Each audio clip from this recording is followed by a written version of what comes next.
My dad was well enamored by the stars of the day. You can't learn it. You're either born with it or you're a nobody. There's an angel. Don't want to be a nobody. Contemplate my fate. You're enough. Die kleine man daar, dat is een jonge Robbie Williams in de film Better Man, die in première ging op het Toronto International Film Festival. Daar waren veel mensen bij die aan de film hadden meegewerkt om ons over hun project te vertellen. En natuurlijk was er die ene vraag die we graag beantwoord wilden hebben. What's with the monkey? Michael one day came over to me and he said, look, he said, what's your spirit animal? This particular day I chose lion. I said, lion. And he went, I went, monkey?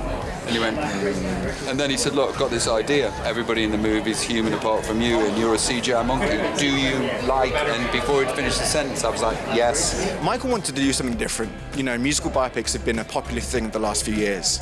So how do we elevate? How do we turn it into, you know, a more artistic endeavor?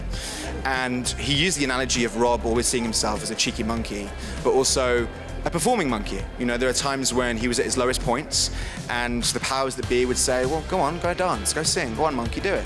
And I think it's a great way to portray that danger, that conflict that he had, striving for fame, but at the same time being what was destroying him. It's a really difficult pitch. I mean, seriously, like, so we pitched it so many times and people were just like, what?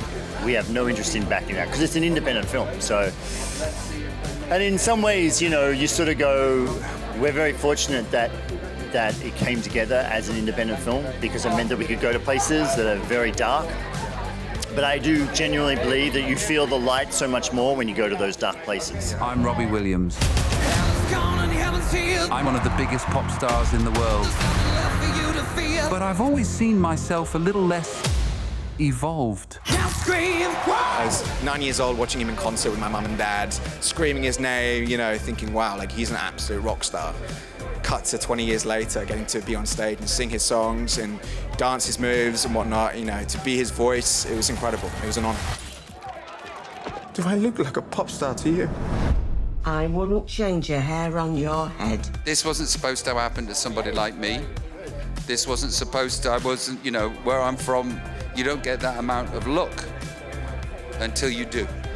And the 10-year-old would not even be able to comprehend the world that I ended up in, what happened to me and what is happening to me now. But I would suspect the 10-year-old would be very, very excited. For the next 2 hours, your ass is mine! When Rob walks in a room, you guys would have seen it today, like the whole energy in place shifts. And so for me, it was about how do I make sure that I can have that impact when coming onto screen, when going onto stage to command an audience.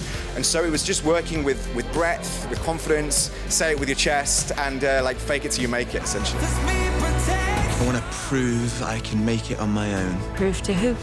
Everyone. I've got no other choice than to do it my way, because actually that's not true. I'm an amalgamation of everybody that I ever loved when I was growing up. And then, you know, there's Frank Sinatra and Fred Astaire and Chuck D and Tupac and, you know, Oasis and everybody put into a melting pot, and then somewhere in there is me. Blijf op de hoogte van alles over films en sterren. Dus like en subscribe. In 5 years, we're all going to hate each other. But we'll be rich.